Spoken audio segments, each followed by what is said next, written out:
Yes, my name is Alweendo. I used to be the Minister of Mines and Energy, and I just recently retired from being a government official. Yeah, that's who I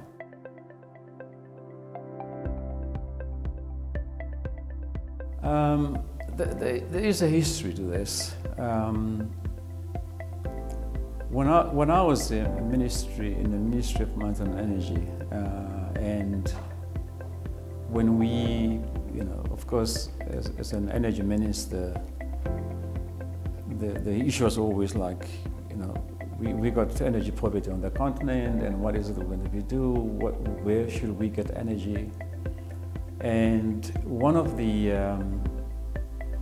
pillars of the energy issue was to say, look, we do have a lot of renewable energy in the country, and therefore we really need to make use of these energy sources that we have got, like wind and solar. And therefore renewable energy became a big part of the ministries, of the government's agenda to make sure that they should address the energy poverty. Hence then the birth of what have become a green energy strategy for Namibia. And again, while I was still there in 2022, we were so lucky to make a discovery of oil. And that was a huge, I think, moment in the lives of the ministry. And it is during that time and after that, I realized that we're really entering into a very new chapter. We are on a cusp of something big, something that we have not experienced before in terms of the energy. And the time I spent there, I really come to understand what needs to be done. And even when I left, I felt that I still got something to contribute, because having discovered the oil and having the green energy strategy by itself is not going to actually make it happen, and therefore it depends on what we do after this. From now on, what do we do? And I felt that based on the knowledge that I have gained during that time, I think it would be a waste for me not to continue to contribute. And in any case, for this to become meaningful, all of us need to actually chip in. It's government, private sector, and just as individuals as well. We need to be able to be part of that discussion and make sure that actually the discoveries, the green energy strategy we have got to really become a useful and meaningful economic event for the country. And that's why I felt I still, although outside government, I still need to be able to contribute to what should really happen to our economy.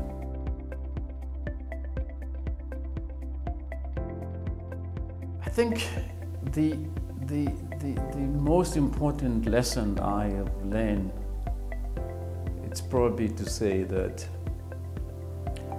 for things to happen, for you to get the result in anything, you need to have collaboration between many stakeholders. In this particular issue, you need to have very close collaboration between the public sector, being the government, and also the private sector. As I said, we are on a cusp of a new chapter, and what needs to happen is to have a very good collaboration between private sector and public sector. At times, we talk as if the government has got different or government interests cannot be reconciled with private sector interests. That's somehow sometimes the way we think about it, which is unfortunate.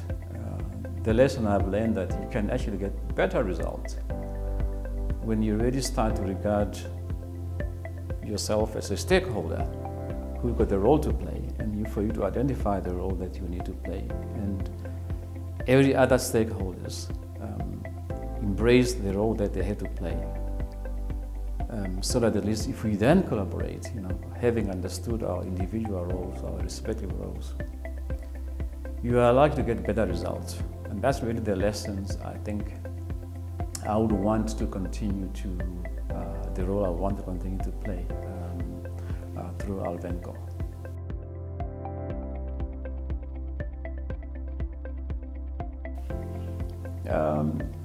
I think the policies are there.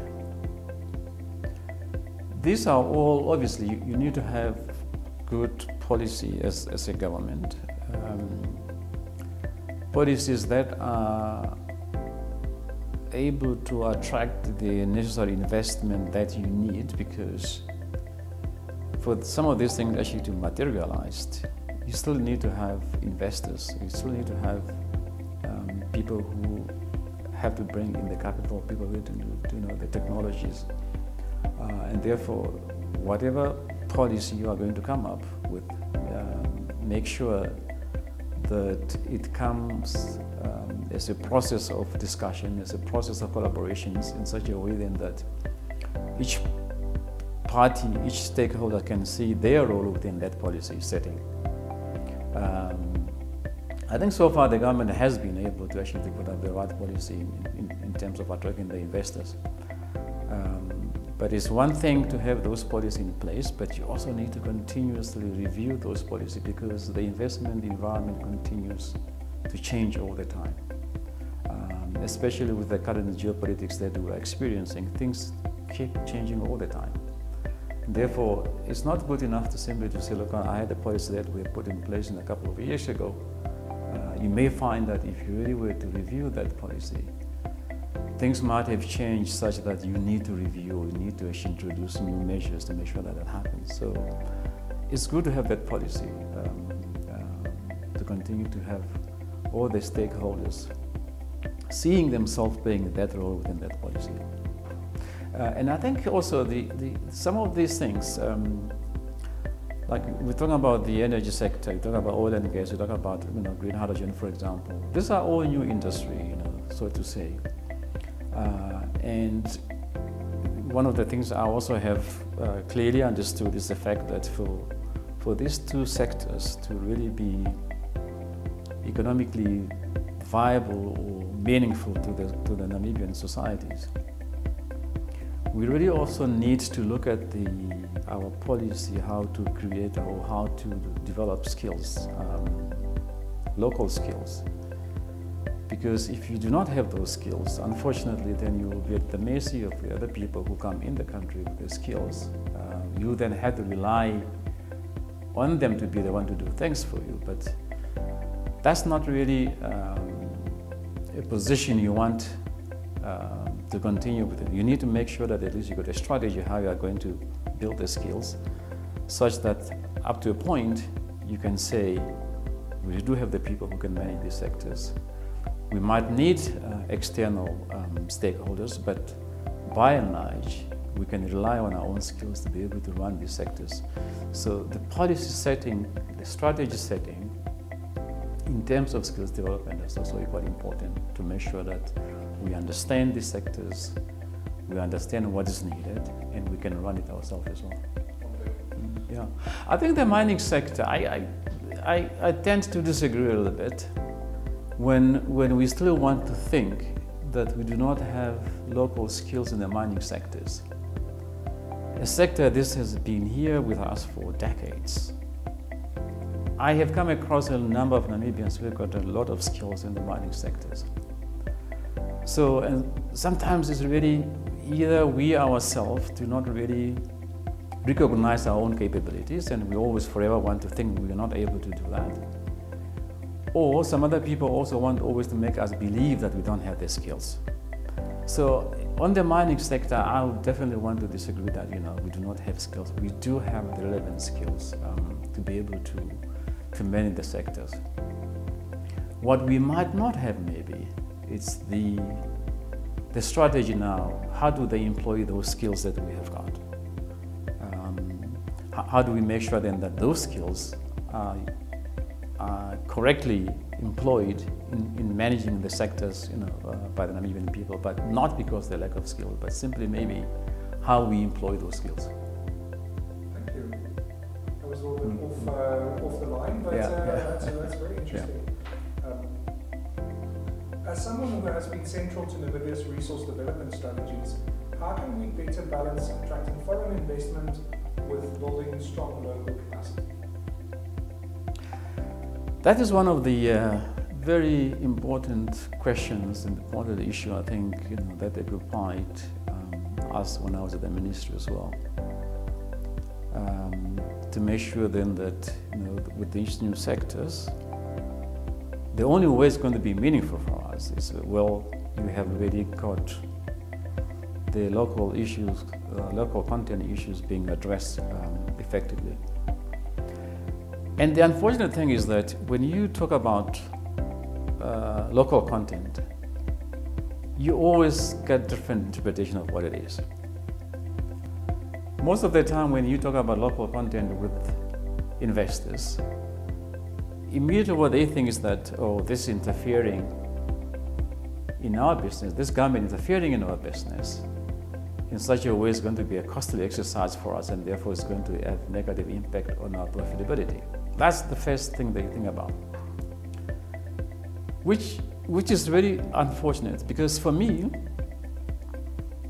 I would want to argue that the government interest and the investors' interest, they are not inherently at odds. What does government want, for example? The government wants development. Government wants skills. They want infrastructure. They want jobs created. That's what the government wants. And eventually they want to have shared prosperity coming from these sectors. And what does the investor want? Obviously, the investor wants to have a return on his investment. They want to have operational, stability. You don't want today you can operate, tomorrow you can't operate because things have changed. So they want to make money. Now, I would argue that those basically are interests that can be aligned, because government can also only, have shared prosperity if the investor can make the money. The investor also can probably continue to make money if you also live in a country where you have got a dynamic economy based on what you have done. So I do not see how these actually are at odds at all. But I think this is a discussion which creates this debate about, it makes people us and then them, which is not really helpful. But I also know that as much as I say these interests are not at odds, they can be aligned. That alignment also is not going to happen by chance. It's not going to happen automatically. That alignment of interest can achieve through, as I was saying, through collaboration, through discussions. And if you really have true discussion, through collaboration, you'll find that these interests can be aligned. And when they are aligned, I think we're all going to feel like we are winning from the situation. And therefore, local content issues are very, very important. But you really need serious discussion, sincere discussion, so that we can discover what can work and what doesn't work. Yeah, but it's as I said, local content simply says, as we go on with these new sectors, we want to ensure that as much as possible of the skills that are needed, of the input that are needed into these sectors, those inputs, those skills are obtained within the local economy. That will make the economy more dynamic. And I can argue that there's no investor who wants to be operational in an economy that's not dynamic. You're going to do better when the economy where you're operating is more dynamic. And it's more dynamic because it's got the skills, more dynamic because it's got capacity to produce the inputs that you need. So it's not really something which people should look at like, this is going to make it difficult for us. And I can also understand that, like, of course, being a new sector, I can understand that the capability need to be built. It's not there from day one. But we need to have a strategy. How do we develop that capability as we go forward? And all of us have got a role to play. The investors have got a role to play, policymakers have got a role to play, individual Namibians have got a role to play. We just need to understand and agree that this is my role I'm going to play. But to argue, to say local content is going to not a good thing, I think that's really a position that is not going to actually make the economy to work the way it should work.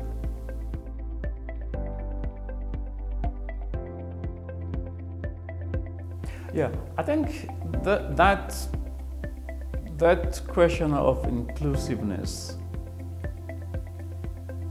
is actually closely tied to the question of local content. So if you really have got the local content that is going to work, which means it's going to have as many Namibians involved in one way or the other, be participant in the sector. That's how you are going to be able then to have an inclusive development or inclusiveness within the sector where most people, the average Namibian, feels like, yes, I am part of this. I don't see you can do it either way or other way other than actually, emphasizing the issue of local content, which will then make that, you got as many Namibians are employed and not rely on external employment.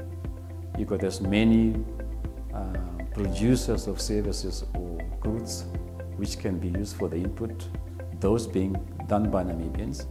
That's, I think, the only way actually going to make sure that actually this whole thing is inclusive and as many people think that they are part of it. And again, I also used to say to the investors in our discussion to say, you as an investor, you're also going to be, it's in your interest to be in a country, in a community that feels that we are part of this. Not to have a situation where you've got a few people, maybe by luck or by whatever, few people who are the one only who are either they are beneficiaries of what's happening or they are the only stakeholder that you have got.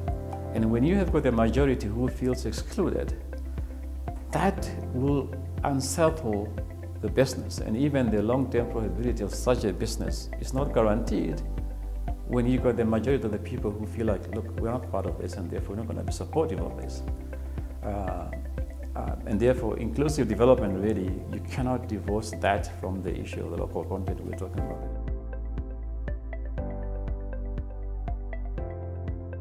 I think the skills, you probably need a lot of skill, but by and large, you probably need a lot of technical skills.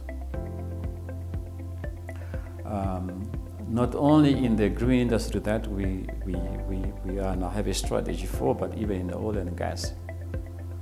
You need to have technical skills. That is probably more needed in these areas. And I know, for example, also there was a baseline study that was made, that was conducted in collaboration with the oil and gas sector, to really scan the environment and say, what sort of skills do we still need that will then make us to be in a position to promote local content, because also without those skills, you also can't be local content because people need the skills. And that baseline study actually did indicate that there's a lot of technical vocational skills that we need, and it's really served as a good base for us to start build strategies to say the identified skills, that's how we are going to build it. So yes, you'll probably also going to need to have high-level skills, and also even that one we also have got, I think, a very good start. For example, in the oil and gas, we do have a lot of Namibians who've been trained as scientists, as geoscientists, as engineers in the particular sector. What they lack now is really the practical experience to be able to know exactly how to do that. But they do have high-level degrees of qualifications. That also need to be embraced and make sure that also they are given the opportunity to make sure that they can learn on the job as to what needs to be done. But for me, the most important ones where we probably really need more It's related to the vocational skills in both the green hydrogen industry and also the oil and gas sector.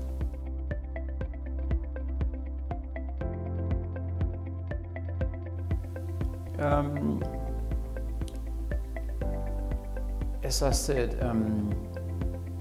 Namibia might be a small country, with opportunities. But we also need to realize that the geopolitics have changed in such a way that we need to really make sure that we got our strategy correct and not to be caught up into this geopolitics and jeopardize the opportunities that we have got. That requires us to have a number of conversations within ourselves, but also conversations with outsiders, so at least we can find our own space. As Alvenco, our role, the way we see ourselves, the role is not so much only to advise or provide strategic advice to private sector investors, but I also see the role of Alvenco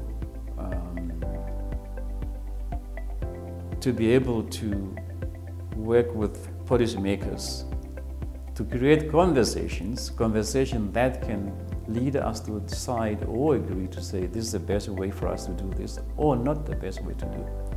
So we would want to create those conversations so that we can have the stakeholders and talk about what needs to be done. And that's the role that we want to play. The other role, of course, is I also talk about collaboration. We also will want to play this role also bringing the people together. We talk about the triple P aspect, for example, where people can really see each other and say, look, yes, I can do this, you can do this, and if we do it together, that's going to be the outcome. So we really see that we got a role to play in ensuring that this new chapter really, help or get us somewhere where we start to see the economic benefits that come as a result of the collaborative issues that we have discussed, the discussion that we have had as stakeholders, and that will actually take us and put us on the right path, how to make this new chapter really beneficial to the country and to the people of Namibia.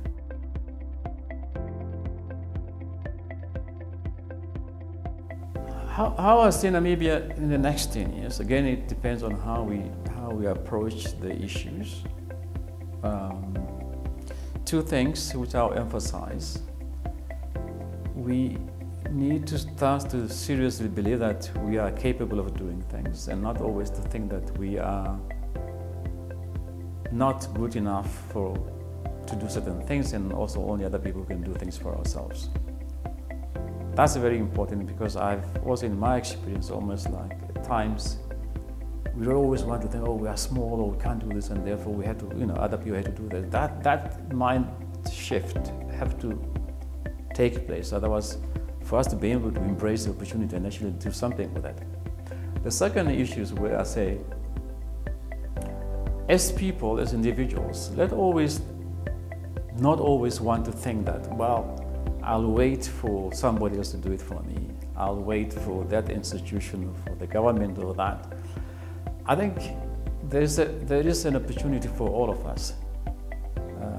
In whatever environment I find myself, there is an opportunity for you to say, there is something that I can contribute as an individual to make sure that the bigger picture, I contribute to that bigger picture of Namibia becoming a successful economy. And not to always think, I'm not good enough and therefore somebody else has to do. But if you really, as individuals, in our various capacities, start to believe that I can do that, I can contribute, I think we are going to make it and we are going to be successful. And we are going to be proud because when things are successful and then I can see, look, I also did that. You're going to feel happy about yourself. Like I did, I didn't just sit here. I also did contribute and that made me happy that I'm part of what is happening in the country. Tom, thank you very much for your time. It's really enlightening speaking to you. Absolutely brilliant. Thank you. All the best for Alvenco Advisory. And I do hope that we